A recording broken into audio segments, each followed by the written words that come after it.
बालराम कथा चित्रकूट में भरत कैकेय राज्य में थे।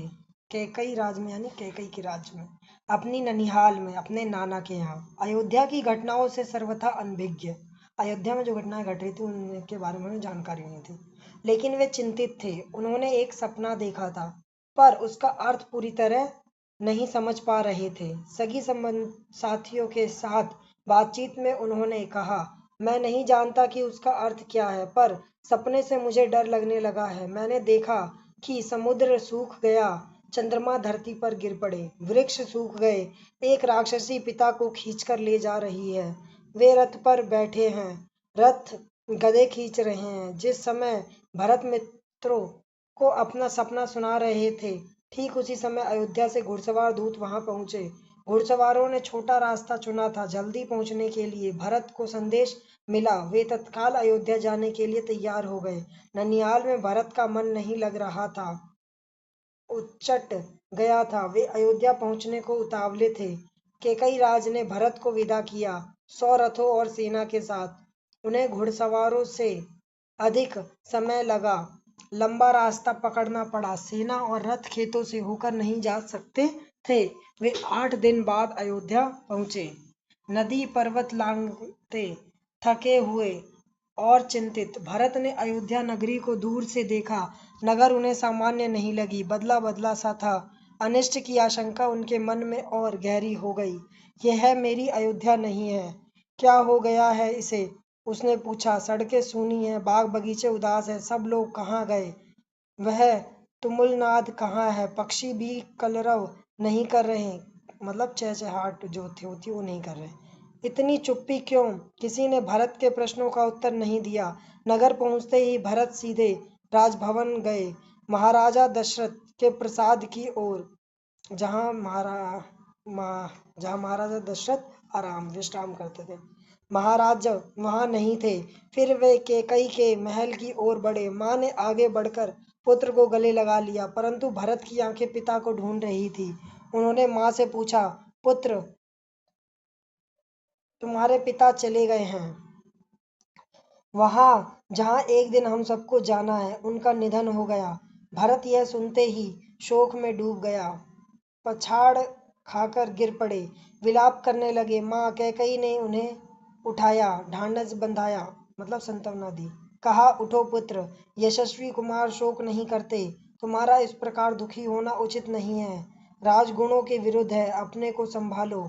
क्या से क्या हो गया? भरत यह मानकर चल रहे थे कि पिता राज्याभिषेक की तैयारियों में व्यस्त होंगे, सब कुछ उल्टा हो गया। उन्होंने मेरे लिए कोई संदेश दिया?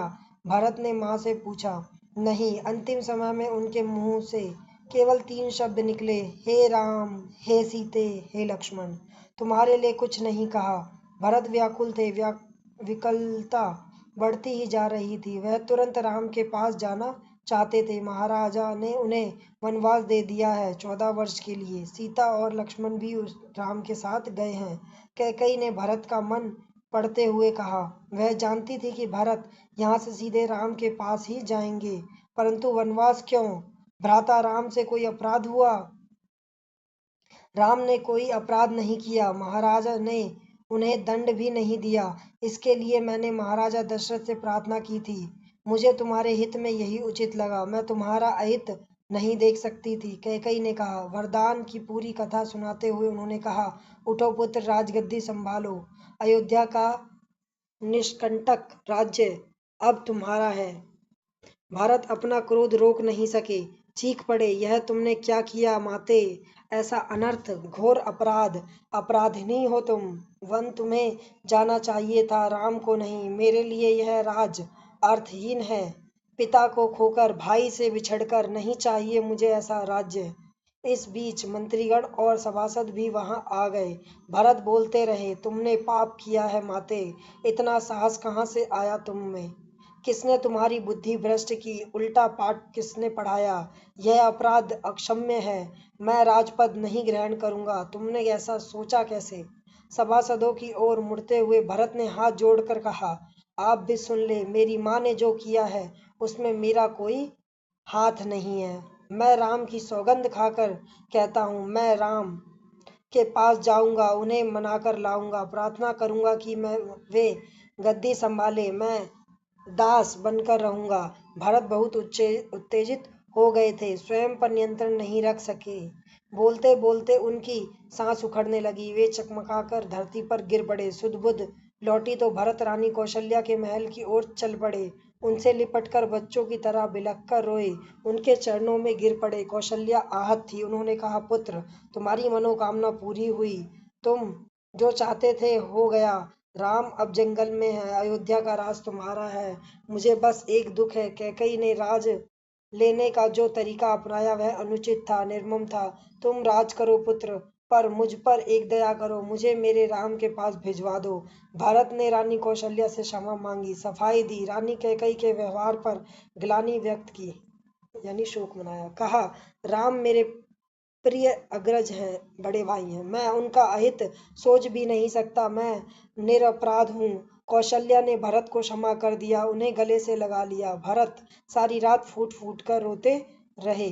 सुबह तक शत्रुघ्न को पता चल गया था कि कैकेयी के कान किसने भरे। मंथरा अयोध्या के घटनाक्रम से घबरा गई थी, छिप गई, कुछ दिनों से उसे किसी ने नहीं देखा। भरत और शत्रुघ्न राम को वापस लाने पर मंत्रणा कर रहे थे, तभी शत्रुघ्न की दृष्टि बचकर निकलती मंथरा पर पड़ी। उन्होंने लपक कर उसके बाल पकड़ लिए, खींचते हुए भरत के सामने लाए, भरत को दासी की भूमिका बताई। शत्रुघ्न उसे जान से मार देने पर उद्यत थे। भारत ने बीच बचाव किया। मुनि वशिष्ठ अयोध्या का राज सिंहासन रिक्त नहीं देखना चाहते थे, खाली सिंहासन के खतरों से वे परिचित थे। उन्होंने सभा बुलाई, भरत और शत्रुघ्न को आमंत्रित किया। भरत से कहा, वत्स, तुम राजकाज संभाल लो, पिता के निधन और बड़े भाई के वन गमन के बाद यही उचित है। भरत ने महर्षि का आग्रह अस्वीकार कर दिया, बोले, मुनिवर, यह राज्य राम का है, वही इसके अधिकारी है, मैं यह पाप नहीं कर सकता। हम सब वन जाएंगे और राम को वापस लाएंगे। वन जाने के लिए सभी तैयार थे। भरत ने सबके मन की बात कही थी। कुछ प्रश्न है। भरत कितने दिनों के पश्चात अयोध्या पहुंचे?